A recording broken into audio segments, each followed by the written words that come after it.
प्रणाम करती हूँ अपने गुरु महेश्वर शिव के चरणों में। माता भवानी के चरणों में मेरा प्रणाम है। इस कालखंड के प्रथम शिव शिष्य साहब श्री हरिंद्रानंद जी के चरणों में मेरा प्रणाम है। शिव शिष्य परिवार की शक्ति दीदी नीलम आनंद जी के चरणों में मेरा प्रणाम है। शिव गुरु कारवां के माध्यम से हमसे जुड़ने वाले आप सभी को मेरा प्रणाम है। पुस्तक अनमिलाखर के माध्यम से हम सब साहब दीदी के जीवन के विषय में जान रहे हैं। अभी तक हमने जाना कि शिव गुरु महोत्सव और संगोष्ठियों की शुरुआत हो चुकी थी। लोग उनसे जुड़ने लगे थे। अब आगे की घटनाओं को जानते हैं। साहब का स्थानांतरण कभी बेगूसराय तो कभी सीतामढ़ी, कभी सुपौल तो कभी समस्तीपुर। जैसे जैसे शहर बदल रहे थे उन सभी जगह साहब द्वारा शिव चर्चा की जा रही थी। हर जगह शिव चर्चा ही हो रही थी। इसी क्रम में अब बारी थी डाल्टेनगंज की। डाल्टेनगंज जहां दीदी का मायका है। डाल्टेनगंज में रविवार के दिन टाउन हॉल में 2 घंटे की शिव चर्चा का आयोजन किया गया था। मुख्य वक्ता के रूप में साहब ही थे। नगर भवन खचाखच भरा था। ऐसा होना स्वाभाविक था। साहब अपनी ससुराल में तो थे ही, और तो और यहीं के पाटन ब्लॉक के हाकिम भी रह चुके थे। मंच संचालक ने लोगों से शांत रहने की अपील की। वैसे इसकी आवश्यकता होती नहीं है। मंच संचालक की आदत ही होती है लोगों से अपील करने की। वैसे भी जब साहब मंचासीन होते हैं तो हवाएं भी अपनी सांसें थाम लेती हैं। वहाँ तो आध्यात्मिक इच्छा के लोग बैठे थे। श्रोताओं की ओर से एक प्रश्न आया, सर आप तो यहाँ बीडीओ थे, पूरा जिला आपको जानता है, फिर शिव चर्चा क्यों करते हैं? मैं क्या करूँ? हॉल में माइक की आवाज़ आई। मुझको अच्छा लगता है। मैं और अपने मन से लाचार हूँ। आप समझते होंगे कि मैं महादेव का प्रचार करता हूँ। ऐसा नहीं है। बस इतना समझ लीजिए उस महादेव की दया है कि मेरी जीवन यात्रा इस ओर मुड़ गई। सुना है ना, आपकी इनायतें, आपके करम, आप ही बताएं कैसे भूलेंगे हम। मैं तो हमेशा अपने महादेव से यह कहता हूँ, जाने क्या ढूंढती रहती हैं ये आँखें मुझ में। राख के ढेर में न शोला है न चिंगारी। ये सही है कि महादेव मुझको अच्छे लगते हैं, किंतु मैं स्वयं आध्यात्म की ओर नहीं मुड़ा हूँ। अगर ये अवगुण है तो ये आरोप मुझ पर नहीं लग सकता। अनजानी शक्तियों ने मुझको इधर मोड़ा है। घटनाओं परिस्थितियों ने इस ओर मुझे ढकेला है। अगर यह गुण है तो प्रशंसा मेरी नहीं होनी चाहिए। आपको मैं एक कहानी सुनाता हूँ। यात्रियों से भरा पानी का एक जहाज समुद्र में जा रहा था। अचानक ऊपर की मंजिल से एक बच्चा पानी में गिर गया। लोग शोर करने लगे। कप्तान तक इसकी सूचना जाती है। इसके पहले एक आदमी पानी में कूदा, बच्चे को निकालकर वापस ले आया। यात्रियों ने उसकी बहादुरी के पुल बांध दिए। पानी से भीगे व्यक्ति ने कहा, पहले आप लोग ये बताइए कि मुझको जहाज से पानी में ढकेला किसने था? यह सुनते ही पूरा हॉल ठहाकों से गूंज गया। साहब अपनी बात को आगे बढ़ाते हुए कहते हैं, मेरी स्थिति बस पानी में ढकेले हुए उस व्यक्ति की तरह है। साहब ने उन सभी जिज्ञासाओं के उत्तर दिए। अन्य लोगों ने भी अपने विचार रखे। दीदी आध्यात्मिक होने के साथ साथ धार्मिक भी थी। एक दिन कुछ लोगों के साथ मिलकर तय हुआ कि क्यों ना देवघर चला जाए। बात साहब पर आकर अटक गई। मंदिर जाना तो साहब को पसंद था ही नहीं। खैर शाम को घर आने के बाद प्रस्ताव उनके समक्ष रखा गया।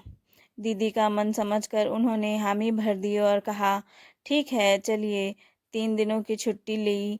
10-12 शिव शिष्यों की टोली बनी। ट्रेन से ये देवघर के लिए चले। देवघर ठहराव के 1-2 दिन बीत चुके थे। सभी मंदिर आते जाते रहे, लेकिन साहब होटल के कमरे से बाहर नहीं गए। विश्व प्रसिद्ध वैद्यनाथ मंदिर के कामना लिंग का दर्शन और पूजन अर्चना दीदी के साथ अन्य लोगों ने भी किया। अब पटना वापसी का दिन आया। डॉक्टर शशिभूषण वर्मा जी, जो छपरा महाविद्यालय के मनोविज्ञान विभाग के अध्यक्ष रह चुके थे, कुछ खींच कर बोले, आप देवघर आए ही क्यों, जब होटल के कमरे में ही रहना था। वर्मा जी उम्र में बहुत बड़े थे और साहब के शमशान दौर के संगी भी थे।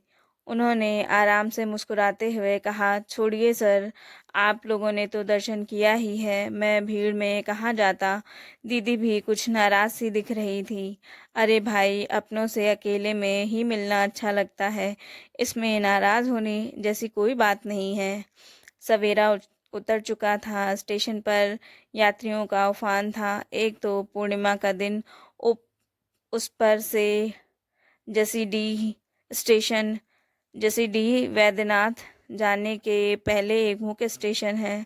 साहब के साथ शशिभूषण वर्मा जी भी स्टेशन पर खड़े थे। दीदी के प्रति उनकी विशेष आस्था थी। वे उम्र में काफ़ी छोटी थी, पर तब भी ये आदर से उन्हें नीलम जी ही कहा करते थे। चेहरे पर आए पसीने को पोंछते हुए उन्होंने कहा, आपका अनुमान ठीक था, आज वाकई बहुत ज़्यादा भीड़ है हरींद्र जी। हाँ, आज पूर्णिमा है, हज़ारों लोग वैद्यनाथ धाम जलाभिषेक के लिए आते हैं। ट्रेन से आने में 20 मिनट देर है। चलिए तब तक पान खा लिया जाए। हो सकता है अभी जो गाड़ी आ रही हो उससे कुछ लोग चले जाएं। अच्छा रहेगा, चलिए। भीड़ अगर ऐसी ही रही तो दूसरी गाड़ी से चला जाएगा। क्या ऐसा क्या है? दोनों साथ बढ़े। फिर प्रोफेसर साहब को किताब की दुकान दिख गई।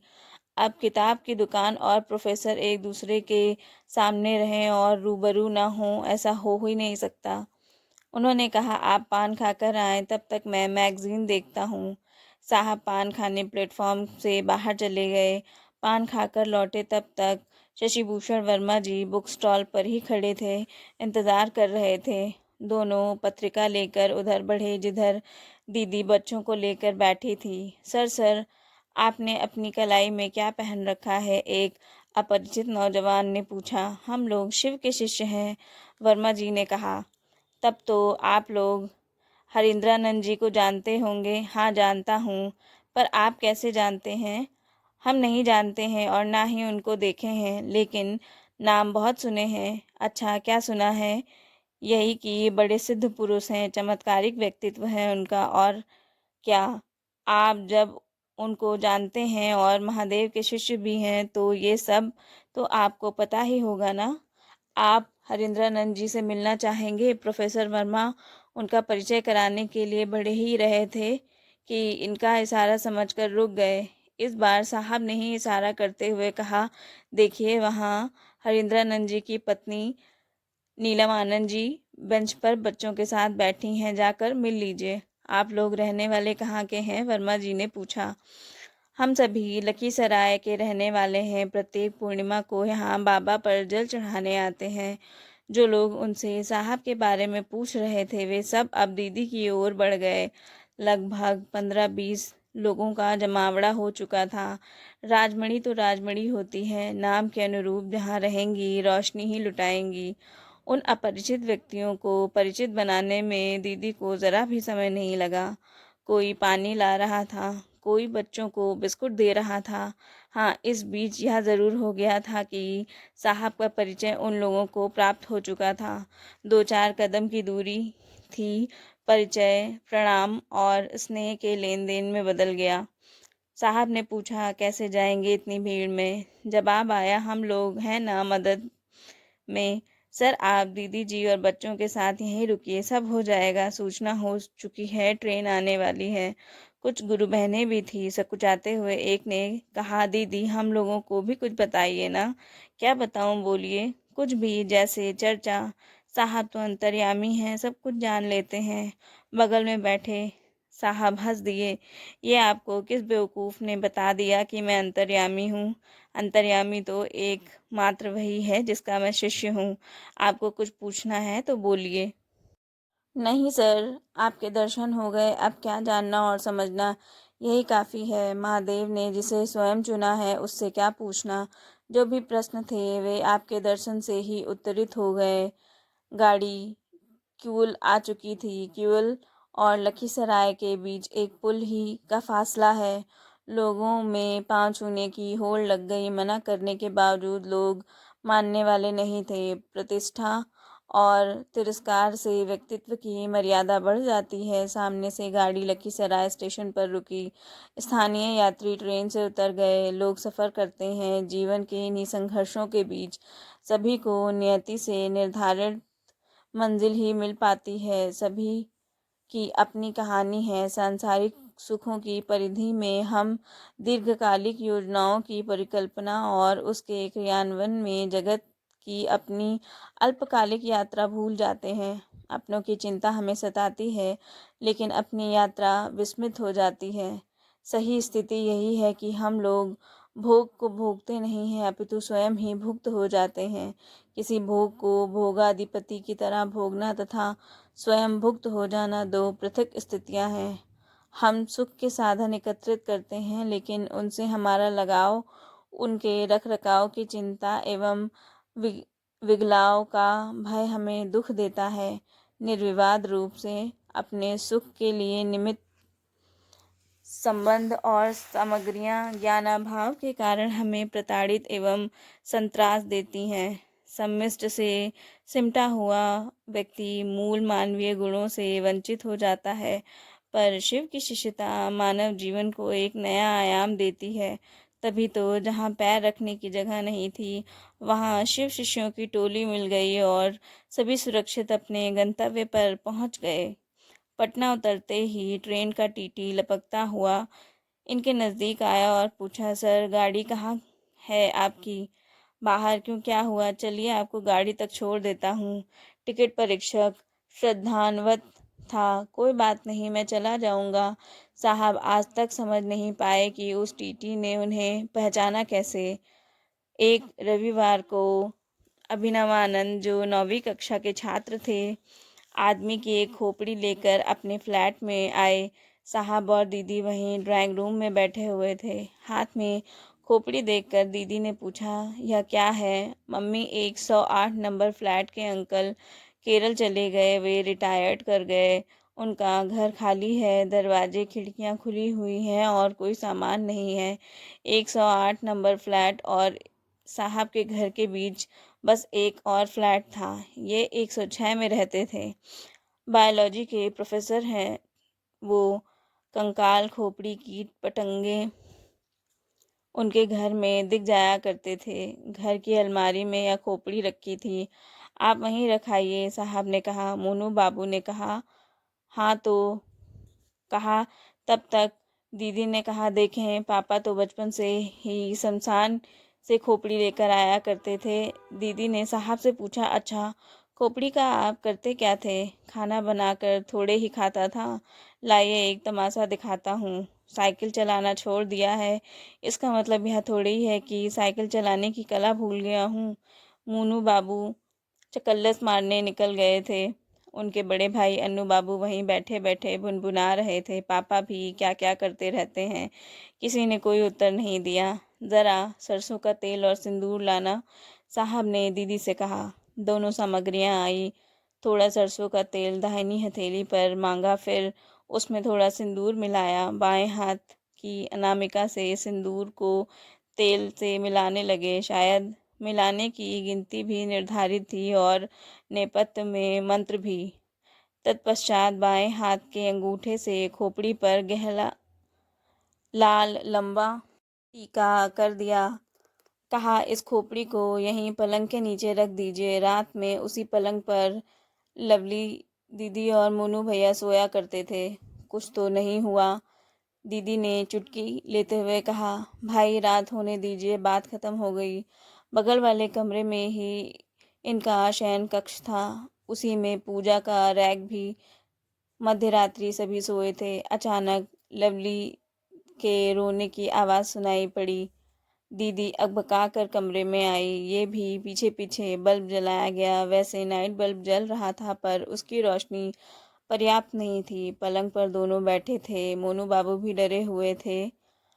दीदी ने लवली दीदी को चुप कराया। पूछा, क्या हुआ? मम्मी, एक औरत बिस्तर पर बैठकर हम दोनों को हिलाकर जगा रही थी। दोनों एक साथ बोले, अरे यार, कुछ तो नहीं। साहब ने साहस दिलाया। आप लोग शेर के बच्चे हैं, इसमें डरना क्या? बच्चों को भयाक्रांत देखकर दीदी उन्हें बेडरूम में ले आई और कहा, यहीं सो जाओ। दूसरे दिन सोमवार की शाम में चर्चा के दौरान रात की घटना का भी जिक्र हुआ। खोपड़ी अभी भी उसी पलंग के नीचे रखी हुई थी। चर्चा में कई लोग आए थे। सहरसा जिले का एक नवयुवक गुरु भाई रघु, जो पटना में एक विधायक के आवास में रहा करते थे, बोले, सर, ऐसे ही बच्चे डर गए हैं। इस पुरानी मरी खोपड़ी में अब क्या रखा है? सर, हमको दे दीजिए, हम ले जाते हैं। साहब खोपड़ी को खुद ही हटाना चाह रहे थे। जाते समय एक झोले में बाइक पर खोपड़ी रखकर लेकर चले गए। 2-3 दिनों के बाद वे शाम में आए, घबराए और परेशान। आवाज़ निकल ही नहीं रही थी उनकी, पर किसी तरह बोले, सर, खोपड़ी ले आए हैं। साहब ने मन ही मन सोचा, फिर जहमत आ गई। सर, बहुत गड़बड़ हो गया। आज हम बाहर निकले हुए थे, डेरा लौटे तो पता चला कि दिन में मेरे रूम में आग लग गई, सब कुछ जल गया। बहुत मुश्किल से आग बुझी। आपको खोपड़ी नहीं ले जानी चाहिए थी। आदमी को जोश में होश नहीं खोना चाहिए। सचमुच सब कुछ जल गया? दीदी ने पूछा। बहुत सामान तो था नहीं, मेरा टेप रिकॉर्डर भी जल गया। मैंने उसमें कुछ पैसे छुपा के रखे थे। साहब ने कहा है, खोपड़ी को नीचे गैराज में रखाइए। सर, किसी को भेज दिया जाए। मोटरसाइकिल के हैंडल में एक झोला रखा है। झोला नया है, लेकिन नहीं चाहिए मुझे। अनु बाबू ने गैरेज की चाबी निकाल कर दी और 2 आदमी उसे रखने चले गए। गैरेज से गाड़ी निकालते समय चालक की नज़र बराबर उस पर पड़ती रही। बच्चे भी देखते रहे। ड्राइवर आकर कहता, सर, खोपड़ी का लाल निशान हम लोगों को देखकर हंसता और जैसे चिढ़ा रहा हो, किंतु कोई प्रक्रिया नहीं, कोई उपद्रव नहीं।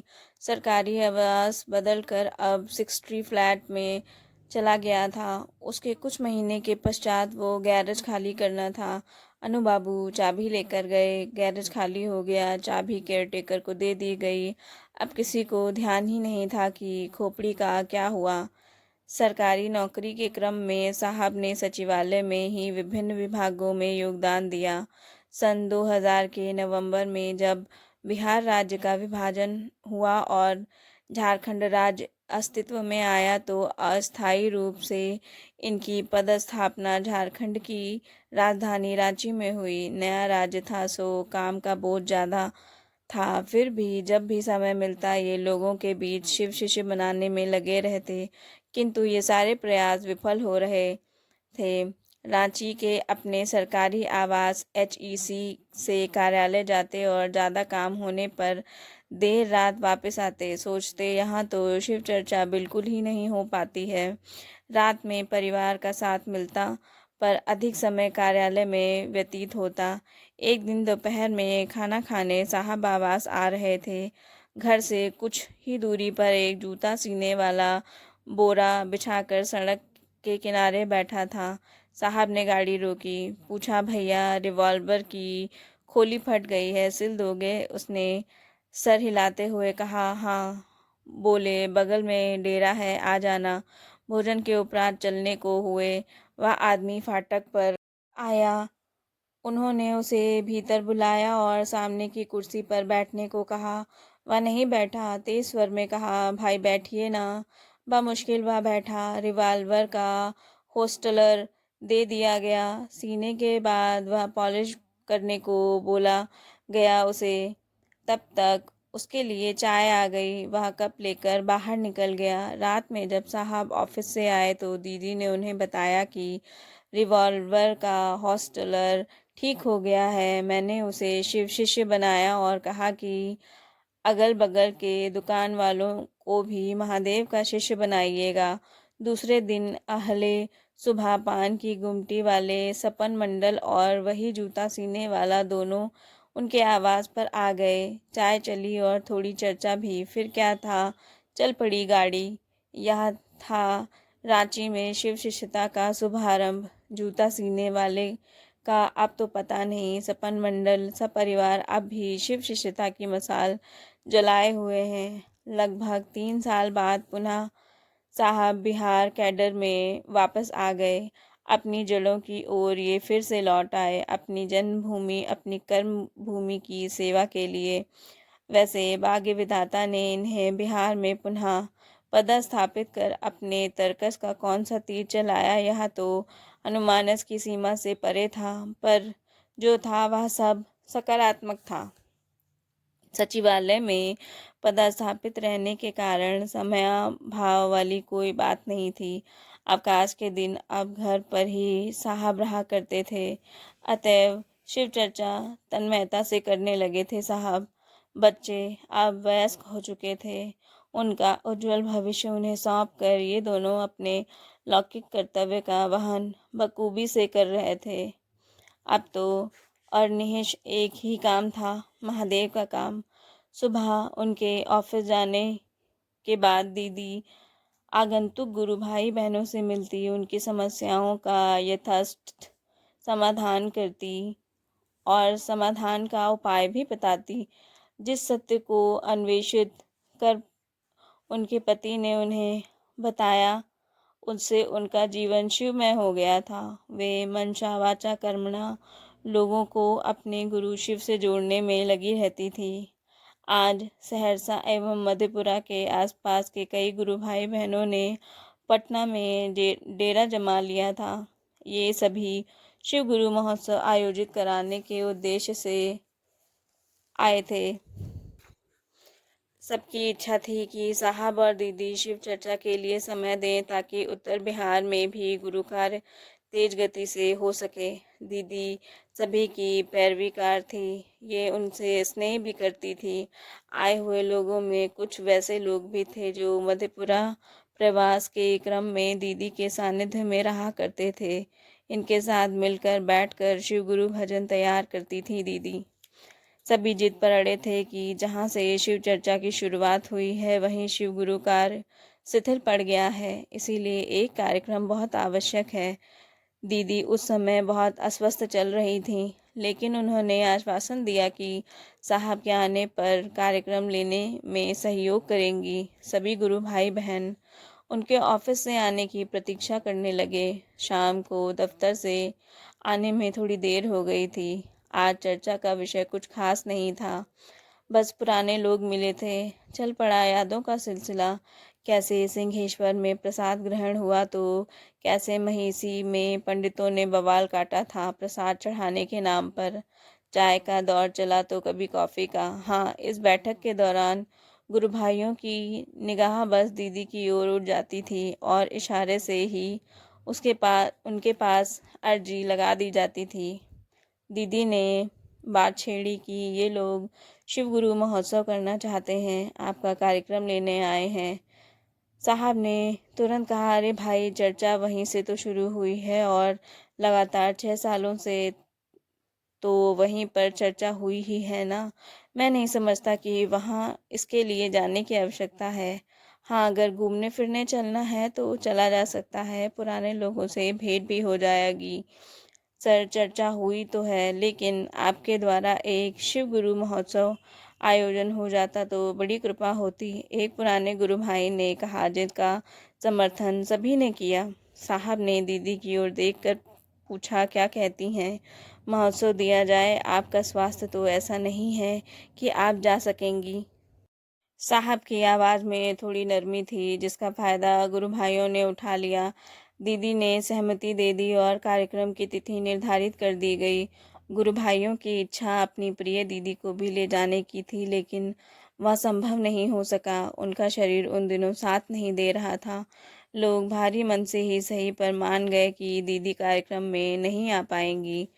जैसे जैसे सूरज डूबने पर चांद उसकी रोशनी कर्ज लेकर रात को जगमग करता है, वैसे ही मधेपुरा के गुरु भाइयों ने एक दूसरे से सहयोग लेकर गम्हरिया में चर्चा की व्यवस्था की थी। लगभग 1 महीने के अनवरत प्रयास के बाद शिव गुरु महोत्सव की व्यवस्था हो गई। तब वहाँ के शिव शिष्यों ने इसकी सूचना दीदी को दी थी। उन्होंने अपने प्रयास से इस चर्चा के लिए समय निकलवाया था। अपनी शारीरिक अस्वस्थता के बावजूद टेलीफोन के माध्यम से लगातार वहाँ की व्यवस्था का निरीक्षण एवं निर्देशन कर रही थी दीदी।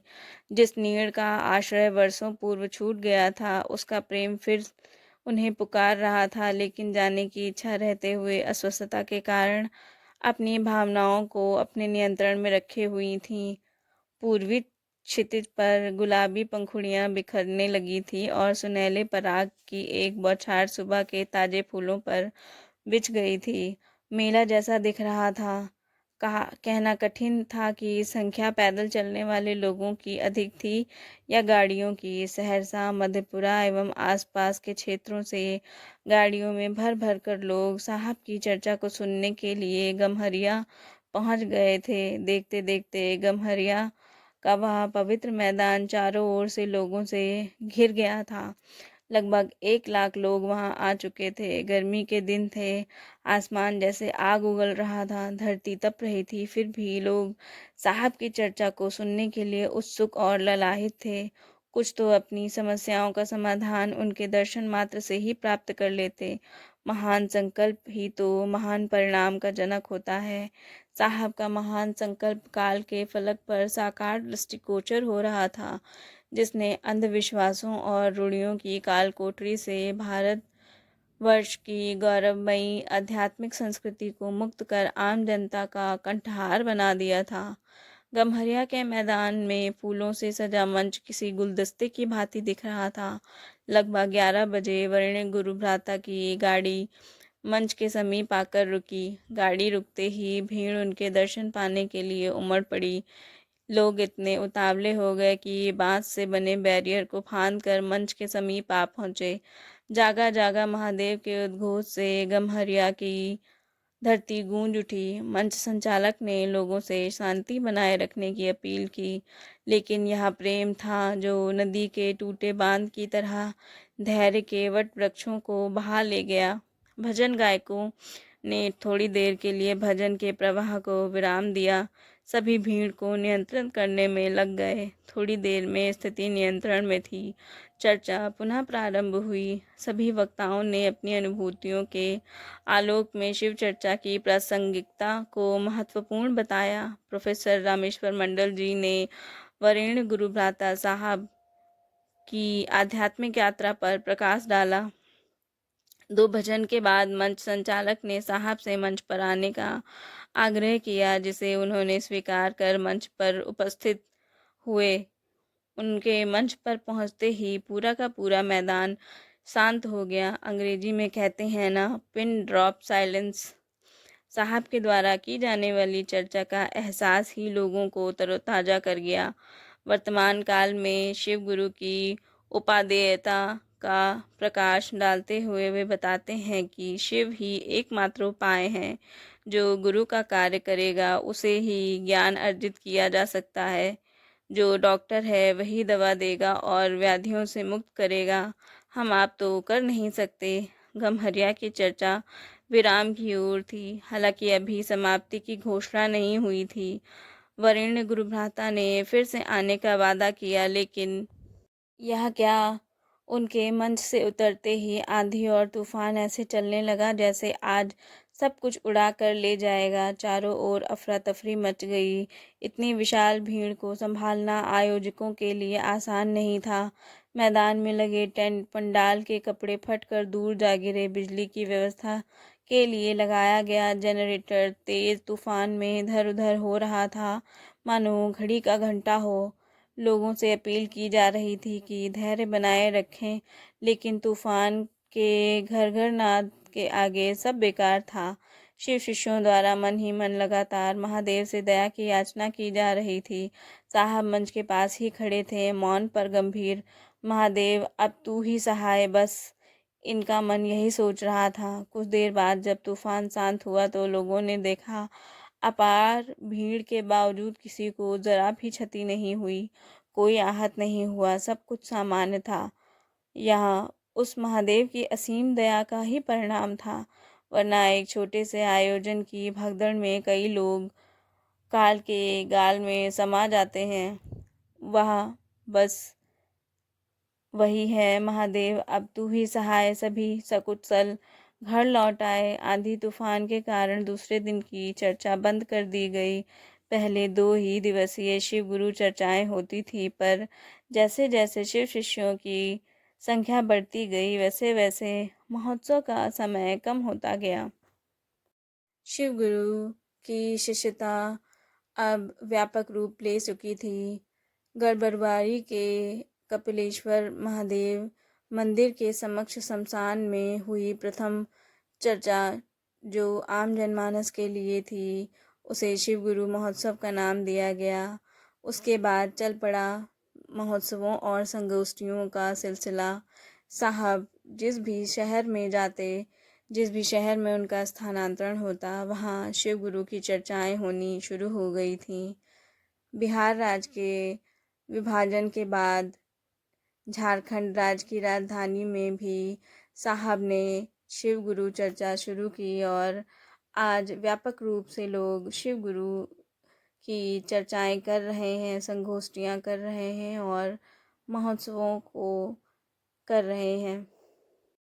साहब का महान संकल्प भगवान शिव को जन जन का गुरु बनाने का, वो अब काल के फलक पर साकार दृष्टिगोचर हो रहा है। लोग मन से शिव गुरु से जुड़ रहे हैं, उन्हें अपना गुरु स्वीकार कर रहे हैं और जीवन में अच्छे परिणाम प्राप्त कर रहे हैं। साहब दीदी के जीवन में अन्य कौन सी घटनाएं घटित हुई, यह सब अगले भाग में जानते हैं। आप सभी को प्रणाम।